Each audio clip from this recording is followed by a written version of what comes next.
നമ്മളെല്ലാവരും ഇക്കൊല്ലം എന്താണ് 2025 എന്ന് പറയുമ്പോൾ ഓൾ സെൻട്രൽ ഗവൺമെൻറ്റ്സിൽ തന്നെ ഒരുപാട് വേക്കൻസീസ് വിളിക്കുമെന്ന് നിങ്ങൾ കേട്ടിട്ടുണ്ടാവും. ബാങ്കിങ് ഇൻഷുറൻസ് മേഖലയിൽ 2025 അത്രയ്ക്കധികം വേക്കൻസീസാണ് നമ്മൾ പ്രതീക്ഷിക്കുന്നത്.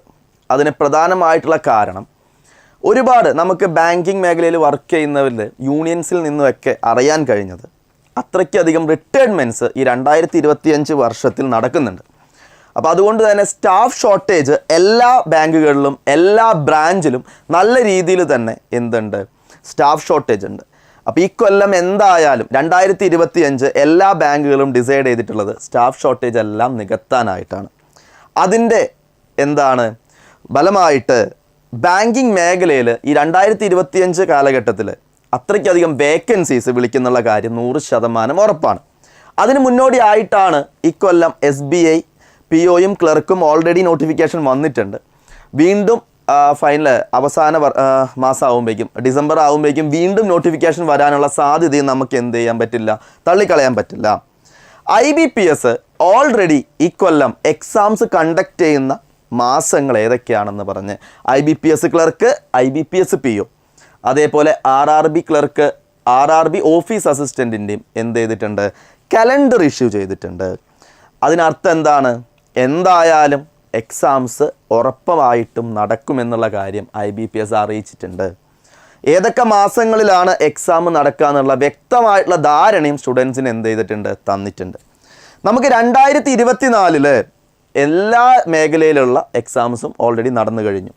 RRB എക്സാംസും അതേപോലെ IBPS എക്സാംസും ഉണ്ടായിരുന്നു. കൂടാതെ ഇൻഷുറൻസ് സെക്ടേഴ്സിലേക്കുള്ള എക്സാംസും നടന്നിട്ടുണ്ട്. Federal bank, south Indian bank തുടങ്ങി ഏറ്റവും ടോപ്പ് മോസ്റ്റ് ആയിട്ടുള്ള പ്രൈവറ്റ് സെക്ടർ ബാങ്കുകളിലേക്കുള്ള റിക്രൂട്ട്മെൻറ്റും നടന്നിട്ടുണ്ട്.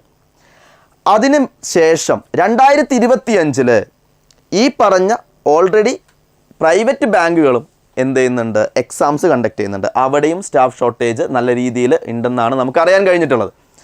അതുകൂടാതെ നാഷണലൈസ്ഡ് ബാങ്കുകളായിട്ടുള്ള Canara bank, bank of Baroda തുടങ്ങിയ ബാങ്കുകൾ ഓൾറെഡി നടത്താറുള്ള മണിപ്പാൽ, അതായത് നമ്മളുടെ ഒരു 9 മന്ത് കോഴ്സ് പ്ലസ് 3 മന്ത് നമുക്ക് ഒരു ട്രെയിനിങ് ആയിട്ടൊരു 1 ഇയർ കോഴ്സായിട്ടുള്ള ഡയറക്റ്റ് അത് കഴിഞ്ഞ് കഴിഞ്ഞാൽ നമ്മൾ PO ആയിട്ടാണ് നമുക്ക് പോസ്റ്റിംഗ് കിട്ടുക. അതിലേക്കും റിക്രൂട്ട്മെൻറ്റ് പ്ലാൻ ചെയ്യേണ്ടെന്നാണ് നമുക്ക് അറിയാൻ കഴിഞ്ഞിട്ടുള്ളത്.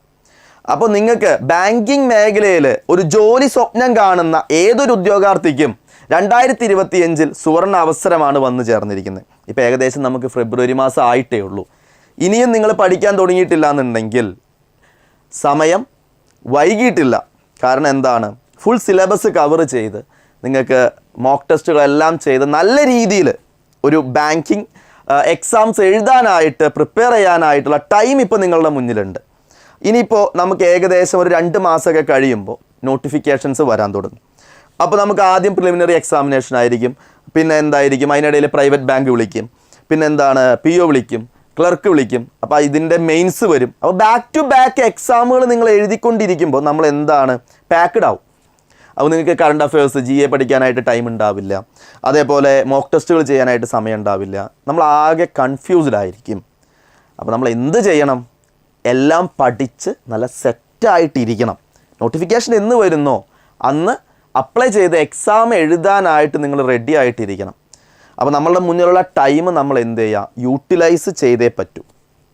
ഇനി വരുന്ന വർഷം, അതായത് ഈ വർഷം 2025 അത്രയ്ക്കധികം വേക്കൻസീസ് ബാങ്കിങ് മേഖലയിൽ വരുന്നുള്ള കാര്യത്തിൽ ആർക്കും സംശയമൊന്നുമില്ല. നിങ്ങൾക്ക് ഏതൊക്കെ രീതിയിലുള്ള സംശയങ്ങളുണ്ടാവാം? ബാങ്കിങ് സെക്ടറിൽ എങ്ങനെയാണ് എക്സാംസ് കണ്ടക്ട് ചെയ്യപ്പെടുന്നത്, എക്സാം പാറ്റേൺ എന്താണ്, സിലബസ് എന്താണ്, അതേപോലെ ഏതൊക്കെ എക്സാംസാണ് ഇനി വരാനിരിക്കുന്നത്, അതേപോലെ നിങ്ങളുടെ കോച്ചിങ്ങിനെ കുറിച്ചുള്ള ഡൗട്ടുകൾ കാര്യങ്ങളുണ്ടാവാം. എന്ത് ഡൗട്ട് കാര്യങ്ങളുണ്ടെങ്കിലും നിങ്ങൾക്ക് നമ്മളുടെ കൗൺസിലിംഗ് ടീമിനെ എപ്പോൾ വേണമെങ്കിലും ബന്ധപ്പെടാവുന്നതാണ്. ആ നമ്പറാണ് ഞാനിവിടെ കൊടുത്തിട്ടുള്ളത്. 7736122215 എന്നുള്ള നമ്പറിലേക്ക് നിങ്ങൾക്ക് കോൺടാക്റ്റ് ചെയ്യുകയാണെങ്കിൽ നിങ്ങളുടെ എല്ലാ ഡൗട്ടും കാര്യങ്ങളും നമ്മളുടെ കൗൺസിലിംഗ് ടീം ക്ലിയർ ചെയ്ത് തരും. അപ്പോൾ 2025 എന്ന് പറയുന്നത് അവസരങ്ങളുടെ പെരുമഴയാണ് നിങ്ങളുടെ മുന്നിലേക്ക് വരുന്നത്. ഓൾറെഡി തന്നെ നോട്ടിഫിക്കേഷൻസ് വന്നുകൊണ്ടിരിക്കുന്നുണ്ട്. ഇനി ബാക്ക് ടു ബാക്ക് ഞാൻ ജസ്റ്റ് പറഞ്ഞു എന്നേ ഉള്ളൂ. ഓൾറെഡി IBPS കലണ്ടർ ഔട്ട് ചെയ്തിട്ടുണ്ട്. അതിലില്ലാത്ത പ്രൈവറ്റ് ബാങ്കുകൾ അതേപോലെ ഇൻഷുറൻസ് കമ്പനീസ്, നമ്മളുടെ RBI assistant, RBI grade B തുടങ്ങിയ എല്ലാ പോസ്റ്റുകളിലേക്കുമുള്ള നോട്ടിഫിക്കേഷൻസ് 100% ഉറപ്പായിട്ടും വരുന്നുള്ള കാര്യം ഷുവറാണ്. അപ്പോൾ നിങ്ങൾ നല്ല രീതിയിൽ പ്രിപ്പറേഷൻ ഇനിയും തുടങ്ങിയിട്ടില്ല എന്നുണ്ടെങ്കിൽ നല്ല രീതിയിൽ തന്നെ നിങ്ങൾ പഠനം സ്റ്റാർട്ട് ചെയ്യണം. ഓൾറെഡി പഠിച്ചുകൊണ്ടിരിക്കുന്ന ആൾക്കാരുണ്ടാവും. അവരിപ്പോൾ 2024 ചിലപ്പോൾ ക്ലർക്ക് എക്സാം എഴുതിയിട്ടുണ്ടാവും, മെയിൻസ് എഴുതിയിട്ടുണ്ടാവും. അവരെന്ത് ചെയ്തിട്ടുണ്ടാവില്ല, ക്രാക്ക് ചെയ്യാൻ സാധ്യതയില്ല എന്ന് തോന്നിയിട്ടുണ്ടാവും. അല്ലെങ്കിൽ POൻ്റെ മെയിൻസ് എഴുതിയിട്ട് ഇൻ്റർവ്യൂവിലേക്ക് ക്വാളിഫൈ ആയില്ല. അവരുടെ പ്രശ്നം എന്താണ്, നിങ്ങൾ എല്ലാ പ്രിലിമിനറി എക്സാമിനേഷനും പാസ്സാവുന്ന കുട്ടികളാണ്. മെയിൻസ് വേണ്ട രീതിയിൽ നിങ്ങൾക്ക് പെർഫോം ചെയ്യാൻ പറ്റുന്നില്ല എന്നുണ്ടെങ്കിൽ അത് നിങ്ങളുടെ മാത്രം പ്രശ്നമാണ്, നിങ്ങളുടെ മാത്രം പ്രോബ്ലമാണ്. കാരണം എന്താ, നിങ്ങൾ ബാങ്ക് എക്സാമിൻ്റെ മെയിൻസ് എക്സാമിനെ കുറിച്ച് ക്ലിയർ ആയിട്ട് മനസ്സിലാക്കാതെയാണ് എക്സാംസ് എഴുതുന്നത്. അപ്പോൾ നമ്മൾ മെയിൻസ് എക്സാം എങ്ങനെയാണ് വരുന്നത്, മെയിൻസിൻ്റെ ടൈം മാനേജ്മെൻറ്റ് എങ്ങനെയാണ്, ക്വസ്റ്റ്യൻസിനെ എങ്ങനെ അപ്രോച്ച് ചെയ്യണം, GA എങ്ങനെ പഠിക്കണം, ഈ കാര്യങ്ങളൊക്കെ കുറിച്ച് നമ്മൾ ഒന്നും കൂടിയും തറവായിട്ട് പഠിക്കാം. അതിനുശേഷം എന്ത് ചെയ്യുക, മെയിൻസ് എഴുതാൻ പോവുക. ഇനി ചില കുട്ടികളുണ്ടാവും പ്രിലിമിനറി എക്സാമിനേഷൻ എന്ത് ചെയ്തിട്ടും പാസ്സാവുന്നില്ല. മെയിൻസിലേക്ക് പോവുകയാണെന്നുണ്ടെങ്കിൽ ചിലപ്പോൾ അവർ മെയിൻസിൻ്റെ മോക്ക് ടെസ്റ്റ് ഒക്കെ ചെയ്യുമ്പോൾ നല്ല രീതിയിൽ മാർക്ക് സ്കോർ ചെയ്യുന്നുണ്ട്, GA നന്നായിട്ട് അറിയുന്ന കുട്ടികളായിരിക്കും. ബട്ട് എന്താണ്, അര മാർക്കിന് 0.25 സാർ ഞാൻ പ്രിലിമിനറി എക്സാം ക്രാക്ക് ചെയ്തിട്ടില്ല എന്ന് ചില സ്റ്റുഡൻസ് പറയാറുണ്ട്. അവരുടെ പ്രോബ്ലം എന്താണ്, പ്രോപ്പറായിട്ട് അവർ എന്ത് പഠിച്ചിട്ടില്ല, പ്രിലിംസ് എങ്ങനെ കടക്കാം എന്നതിനെ കുറിച്ചുള്ള ധാരണ അവർക്കില്ല. അവർ കുറേ പഠിക്കുന്നുണ്ട്, പക്ഷേ ടൈം മാനേജ്മെൻറ്റ് പ്രോപ്പറായിട്ട് പ്രിലിമിനറി എക്സാമിനേഷൻ്റെ സെറ്റ് ആവാത്തതുകൊണ്ടാണ് അവരെ കടന്നു പോകാത്തത്.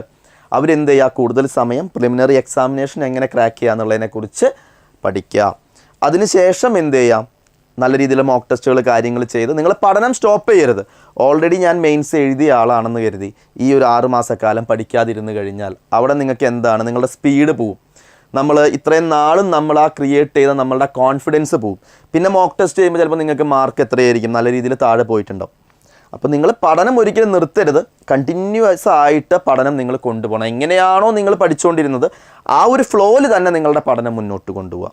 അപ്പോൾ ഒട്ടും ഇനി വൈകിക്കാതെ എല്ലാവരും അവരുടെ സ്റ്റഡീസായിട്ട് മുന്നോട്ട് കൊണ്ടുപോവുക. നമ്മളുടെ മുന്നിൽ ഇനിയും കളയാനായിട്ട് സമയമില്ല. അപ്പോൾ ഒരുപാട് വേക്കൻസീസ് വരുന്നുണ്ട്, അവസരങ്ങൾ നിങ്ങൾക്കുണ്ട്, ഓപ്പർച്യൂണിറ്റീസ് നിങ്ങളുടെ മുന്നിലുണ്ട്. അത് വേണ്ട രീതിയിൽ പ്രയോജനപ്പെടുത്തേണ്ടത് നമ്മളുടെ ആവശ്യമാണ്. കാരണം ജോലി എന്നുള്ളത് ഓരോ ഉദ്യോഗാർത്ഥിയുടെയും ആവശ്യമാണ്. അതുകൊണ്ട് തന്നെ നിങ്ങൾ നിങ്ങളുടെ രീതിയിൽ തന്നെ പഠനം മുന്നോട്ട് കൊണ്ടുപോവുക. ഒട്ടും വൈകാതെ തന്നെ എല്ലാവരും പഠിക്കുക. 2025 എല്ലാവർക്കും നല്ലൊരു വർഷമാവട്ടെ എന്ന് ഞാൻ ആശംസിക്കുന്നു. Okay, all the best. Thank you.